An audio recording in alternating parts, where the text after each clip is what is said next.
देखिए, छत्तीसगढ़ व्यापम द्वारा टोटल 260 पदों के लिए प्रयोगशाला तकनीशियन के लिए वैकेंसी निकाला गया है। तो आप और हम सभी जानते हैं दोस्तों कि दो तरह से आरक्षण व्यवस्था रहेगा।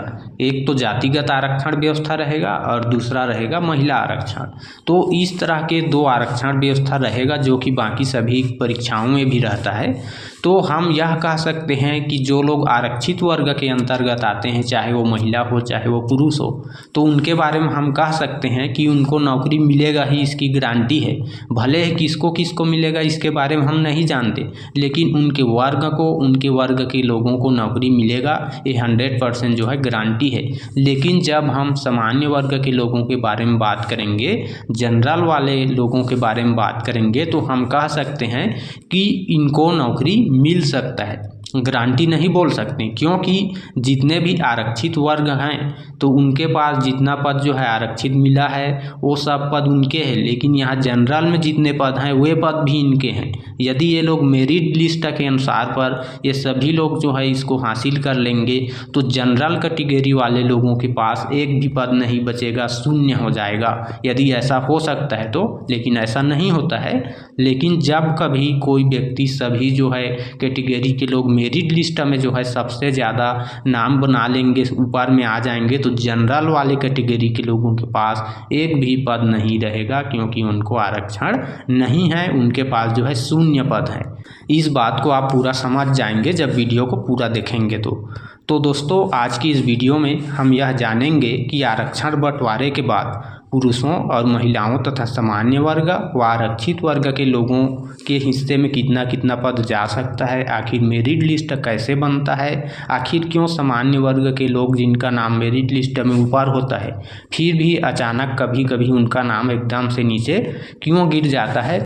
देखिए दोस्तों, यहाँ पर टोटल पोस्ट कितना है, तो टोटल पद है 260 और इन 260 पदों में से सबसे पहले 83 पद एसटी कैटेगरी के लोगों के लिए आरक्षित कर दिया गया है। उसके बाद ओबीसी वालों को 36 पद दे दिया गया है। ये आरक्षित है जो है, इनको कोई भी हासिल नहीं कर सकता सिवाय जिस कैटेगरी को आरक्षण दिया गया है उनके लोगों को छोड़ करके। और तीसरे नंबर पर यहाँ पर एससी कैटेगरी के लोगों को 32 पद आरक्षित कर दिया गया है। तो यहाँ पर सबसे कम यदि किसी का आरक्षण है तो है एससी कैटेगरी के लोगों के पास, और सबसे अधिक जो है एसटी कैटेगरी के लोगों के पास आरक्षण है, और ओबीसी कैटेगरी के लोगों के पास जो है मीडियम आरक्षण है। ना तो उनका आरक्षण एकदम से कम है और ना ही एकदम से ज़्यादा है।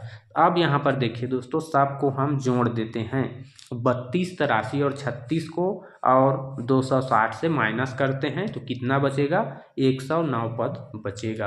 तो यही जनरल कैटेगरी में जो है अनारक्षित में 109 पद है।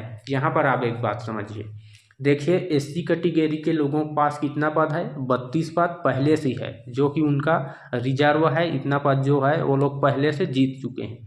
और जो यहाँ पर 109 पोस्ट है साथियों, तो ये दोनों पद इनका है, ठीक है। उसी तरह एसटी कैटेगरी के लोगों के पास कितना पद है, 109 और 83 पोस्ट है उनके पास। इतना पद में से जो है जितना वो मेरिट लिस्ट के ऊपर है, यदि मेरिट लिस्ट में अधिक नाम नहीं बना सकते हैं तो पर भी इनको 83 पद मिलेगा। लेकिन और ज़्यादा अंक ला सकते हैं लोग, पढ़ने वाले होंगे तो यहाँ से भी कुछ पद जो है छीन सकते हैं, ठीक है। इतना समझ लिए। अब देखिए ओबीसी वालों के पास कितना पोस्ट है, 36 प्लस 109 पोस्ट है। अब यहाँ पर इस बात को समझिए, देखिए जो विकलांग वाले हैं तो इनको जो है 18 पद जो है सुरक्षित किए गए हैं इनके लिए। तो इस आरक्षण का मैं भी समर्थन करता हूँ, विकलांगता वाले को मिलना चाहिए, क्योंकि वह जन्मजात हैं, उनका जो है उसमें कोई दोष नहीं है। अब देखिए भूतपूर्व सैनिक, यहाँ पर 26 पोस्ट टोटल आरक्षित किए गए हैं। तो ये पोस्ट कहाँ से आएगा, ये अलग से नहीं है, यदि आप समझ रहे होंगे तो ये पद यहाँ से घटेगा। क्यों घटेगा साथियों, क्योंकि हमारा जितना 260 पद है वो इतने में हो जा रहा है। देखिए यहाँ पर इतने में हो जा रहा है 260 पद। तो अलग से महिला आरक्षण दिया गया है 33 पद, एससी में 9 दिया गया है, एसटी में 25, ओबीसी में 11, और यहाँ पर विकलांगता और भूतपूर्व सैनिक में महिला आरक्षण नहीं दिया गया है। चाहे वो पुरुष हो या फिर महिला हो, जो है वो अपने योग्यता अनुसार ले सकते हैं। तो जितना महिला पद यहाँ पर आरक्षित किया गया है साथियों, वो उनके संबंधित कैटेगरी से और माइनस होंगे, तब की स्थिति में जो बचेगा वो पुरुषों का होगा और साथ में महिलाओं का भी वो पद होगा। तो मैं यहाँ पर आपको समझाता हूँ। तो देखिए दोस्तों, यहाँ पर अनारक्षित में टोटल पोस्ट कितना है? टोटल है 109 पद। तो क्या होगा, इस 109 पोस्ट में से 33 पोस्ट उड़ करके चला जाएगा महिलाओं के पास, क्योंकि उनका सुरक्षित जोन है। 33 पोस्ट में उनका सिलेक्शन होना है, यानी कि होना है। अब क्या होगा, 109 में हम 33 को माइनस करेंगे तो कितना बचेगा जी? तो अनारक्षित में 76 पोस्ट बचेगा। अब यहाँ पर ध्यान से समझिए आप दोस्तों, इतना को जोड़ करके अभी कैलकुलेट करके देखिए अपने मोबाइल से, तो 260 पद हो जा रहा है। ठीक है, तो जो विकलांगता वाले पद हैं 18 और भूतपूर्व सैनिक का 26, तो 18 और 26 को जोड़ेंगे तो कितना होगा जी? 44 पद होगा। तो ये 44 पद कहाँ से आएगा? अलग से तो आएगा नहीं, क्योंकि अलग से आएगा तो 260 में जो है प्लस हो जाएगा। तो पद कितना है? सिर्फ 260 है। तो ये 44 पद और कहाँ से आएगा मैं बताता हूँ। देखिए, विकलांगता वाले में कुल 18 पद है, भूतपूर्व सैनिक में 26 है। तो ऐसा स्थिति बन सकता है, कंडीशन आ सकता है कि जो विकलांगता के लिए 18 पद जो है रिजर्व है, तो 18 लोग ना मिले, कम मिले। तो यहाँ पर देखिए दो कंडीशन है, एक तो कम मिलेगा, संख्या जितना मांगा गया है उससे कम, तो कम मिलेगा तो अनारक्षित वालों के लिए बेस्ट है, क्योंकि उनका उतना पद बच जाएगा।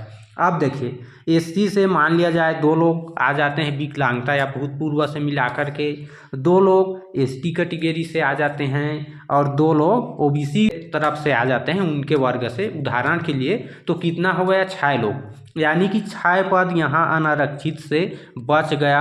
आप समझिए, जो 76 है उनमें से मान लिया जाए जो विकलांगता वाले हैं, भूतपूर्व सैनिक वाले हैं, वो आरक्षित वर्ग से आ जाते हैं, चाहे वो किसी भी वर्ग से हो।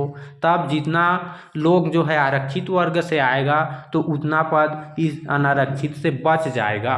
और मान लिया जाए यहाँ पर एससी एसटी ओबीसी से एक भी लोग ना तो विकलांगता से संबंध रखते हैं और ना ही भूतपूर्व सैनिक से, तब की स्थिति में पूरा जो 44 पद है वो भी यहाँ से माइनस हो जाएगा 76 में से। तब की स्थिति में दोस्तों हम 76 पदों में से 44 पद को माइनस करेंगे तो कितना बचेगा? 32 पद। और ये 32 पद जो है किनका किनका है? यहाँ से कुछ पद महिला भी ले जा सकती है।